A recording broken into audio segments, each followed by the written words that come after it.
Hello guys, welcome back to my channel. आज की video में हम डिस्कस करेंगे आरटीआई एक्ट 2005 का सेक्शन 8 और 9। और वह किससे डील करता है? वह डील करता है आपका exemption from disclosures of information with examples and sections. ठीक है, मैं एग्जांपल के साथ बताऊंगा आपको और किस सेक्शन में क्या पर्टेन होता है यह भी बताऊंगा। और मैं आपको एक शॉर्ट ट्रिक भी बताऊंगा जिससे आप अच्छे से इस वाले पोर्शन को section 8 and 9 of RTI act 2005 आप याद कर पाए। तो चलिए शुरू करते हैं आज की वीडियो को।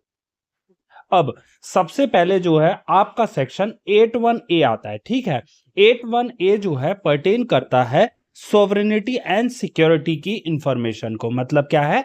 जो कोई भी इंफॉर्मेशन सोवरेनिटी और सिक्योरिटी की इंफॉर्मेशन से रिलेट करती है उसको गवर्नमेंट ऑफिस या फिर स्टेट रिजेक्ट कर सकता है रिवील करने से। क्यों? क्योंकि वो है आपकी सोवरेनिटी, मतलब इंडिया की सोवरेनिटी, सिक्योरिटी और रिलेशन विद फॉरेन स्टेट्स को इफेक्ट कर सकती है। ठीक है, या फिर ऐसी इंफॉर्मेशन जो कि ऑफेंस हो सकती है, इंसाइट कर सकती है ऑफेंस को, उसको भी रिजेक्ट कर दिया जा सकता है as per RTI act exemption 2005। ठीक है, अब एग्जांपल देखिए, मिलिट्री स्ट्रेटेजीज और nuclear codes cannot be disclose. ठीक है, ये आ गया सोवरेनिटी और सिक्योरिटी में। अब आगे बढ़ते और देखते हैं दूसरा कौन सा एग्जेम्पशन दिया गया है आरटीआई एक्ट में। आरटीआई एक्ट में दूसरा एग्जेम्पशन जो कि 81B में है वो है कोर्ट बैन या फिर कंटेम्प्ट। मतलब क्या है? Information forbidden by court tribunal और disclosure would be contempt of court. मतलब क्या है? ऐसी इंफॉर्मेशन जो कि कोर्ट ने फॉरबिड कर रखी है देने से, अगर उसको डिस्क्लोजर दिया जाएगा तो वो कंटेम्प्ट ऑफ कोर्ट होगा। तो ऐसे में ये भी एक एक्सेप्शन के अंडर आता है। Example, in camera trial proceedings can not be shared. ठीक है, आगे बढ़ते हैं और जानते हैं कि हमारा तीसरा एग्जेम्पशन कौन सा है जो कि आरटीआई में दिया गया है एज पर 2005। अब देखिए, पार्लियामेंट लेजिस्लेचर प्रिविलेज जो कि सेक्शन 81C से डील करता है, इसमें क्या है? Disclosure causing breach of privilege of parliament और state legislature can not be given. ये भी एक एक्सेप्शन के तहत आएगा।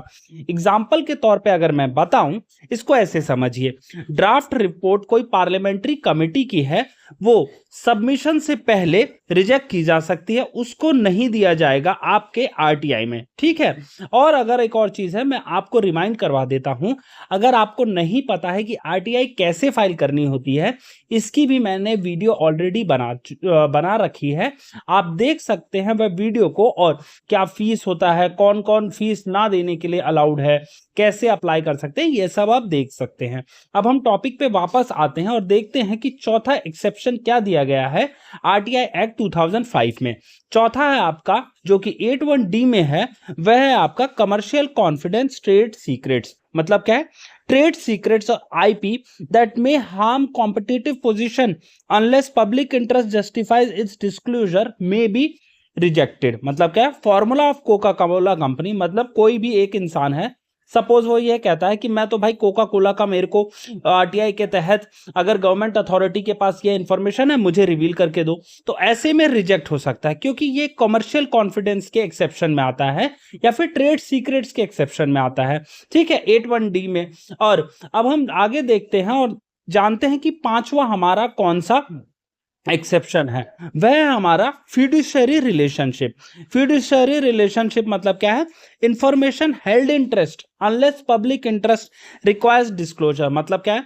सपोज एक इंसान है, ठीक है, एक इंसान ये रहा, अब ये जाता है बैंक में और बैंक कुछ फॉर्म भरता है, फॉर्म में इससे इंफॉर्मेशन मांगता है कि भाई आपको ये इंफॉर्मेशन देनी है, तो ये इंसान वह फॉर्म में बैंक की इंफॉर्मेशन सारी भर के दे देता है। अब कोई XYZ आता है, इससे बोलता है बैंक में आरटीआई डाल के कि मुझे इसकी इंफॉर्मेशन चाहिए, तो ऐसे में इस इंसान ने जो कि फॉर्म भरा था, एक फिड्यूशियरी, एक ट्रस्ट बेसिस पे इसने बैंक में वो एक अपनी सारी इंफॉर्मेशन दी थी।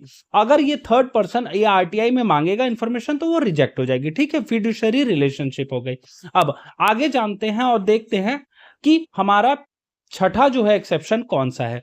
छठा एक्सेप्शन है हमारा फॉरेन गवर्नमेंट या फिर ये है 81F में, मतलब क्या है, information received in confidence from foreign government can not be revealed, मतलब क्या, confidential diplomatic communication from USA to India is under exception, और इसको आरटीआई के तहत आप नहीं मांग सकते। ठीक है, ये हम हो गए हमारे टोटल 6।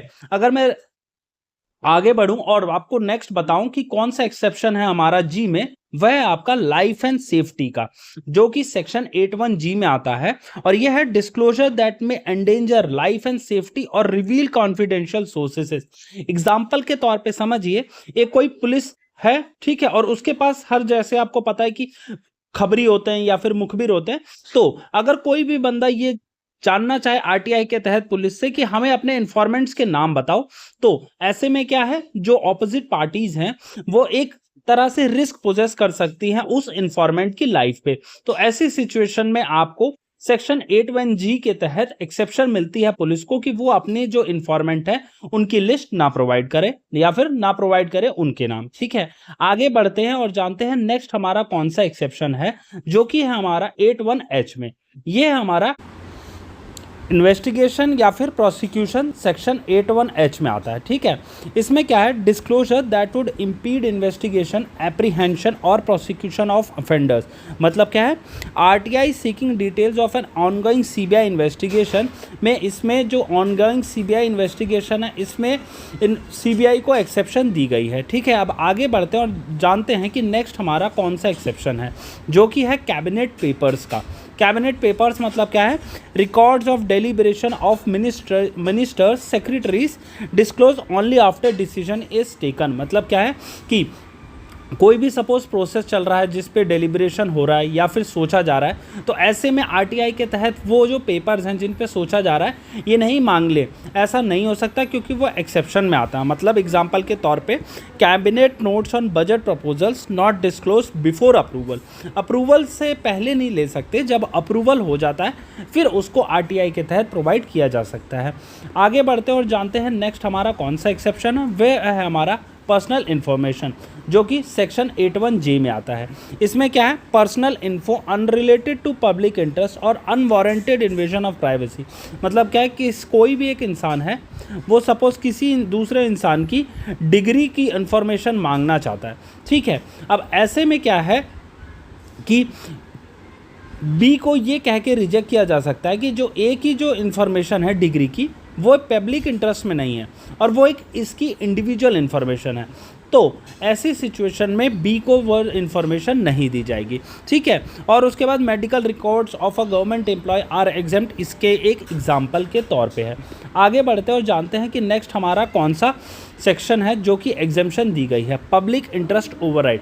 अब इसमें क्या है, ये दिया गया है कि even exempt information can be disclose. अभी आपने जितने ए से लेके जे तक एग्जेम्पशन पढ़ी है ना, इसमें एक सब क्लॉज या फिर सेक्शन 82 में ये एक्सप्लेन किया गया है, डिफाइन किया गया है कि जो भी इंफॉर्मेशन पब्लिक इंटरेस्ट में आती है यह सारी एग्जेम्पशन उसको विफल कर देंगी। मतलब क्या है कि पब्लिक इंटरेस्ट अगर कोई भी चीज़ आती है तो कोई भी एक्सेप्शन अलाउड नहीं होगी और वह पब्लिक इंटरेस्ट में इंफॉर्मेशन सारी रिवील करनी पड़ेगी। ये नहीं कि एक्सेप्शन के पे आप ले लें, नहीं, एक्सेप्शन का भी एक प्रोवाइजो दिया गया है कि अगर वो इन्फॉर्मेशन पब्लिक इंटरेस्ट में है या फिर पब्लिक इंटरेस्ट उससे हार्म हो रहा है तो एक्सेप्शन को थुड़ुम थुड़ुम कर दिया जाएगा या फिर क्रॉस कर दिया जाएगा।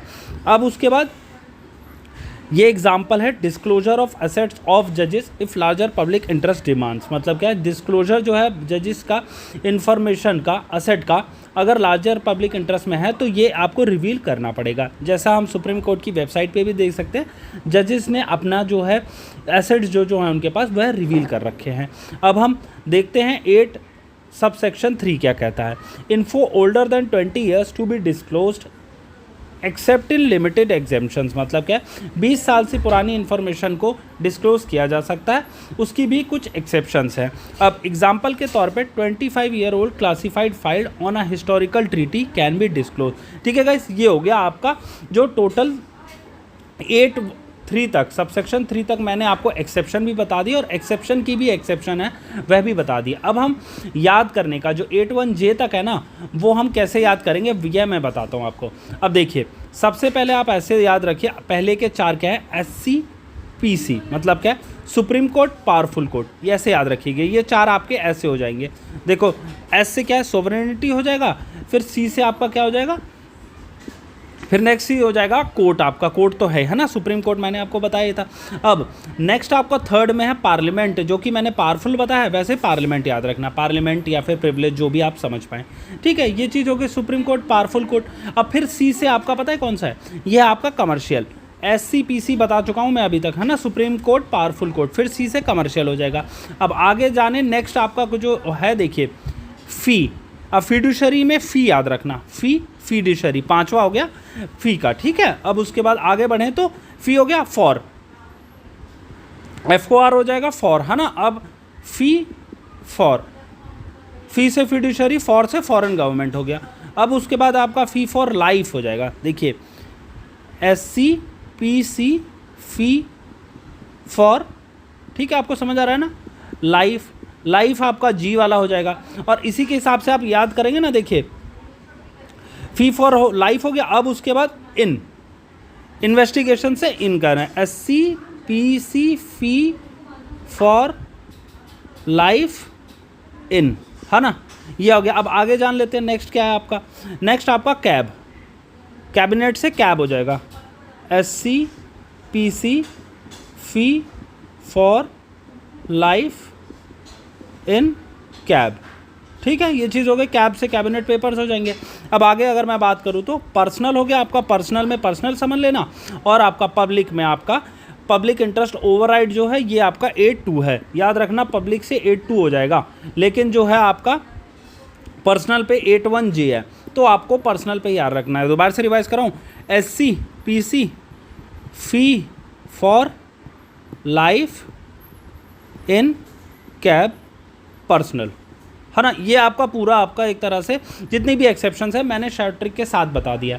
अगर आपको ये इन्फॉर्मेशन पसंद आई हो और आप चाहते हैं मैं ऐसी इन्फॉर्मेशन आपके लिए लाया करूं विद शॉर्ट ट्रिक्स, तो आप लाइक कर सकते हैं इस चैनल को, और वीडियो को ज़रूर लाइक कीजिएगा और चैनल को सब्सक्राइब ज़रूर करना। और इसके बाद भी अगर आपका कोई डाउट आता है आप कमेंट बॉक्स में ज़रूर पूछिए, मैं उसकी भी वीडियो आपके लिए ले आऊँगा सबसे पहले। ये था आज का मेरी तरफ से video. Thank you for watching.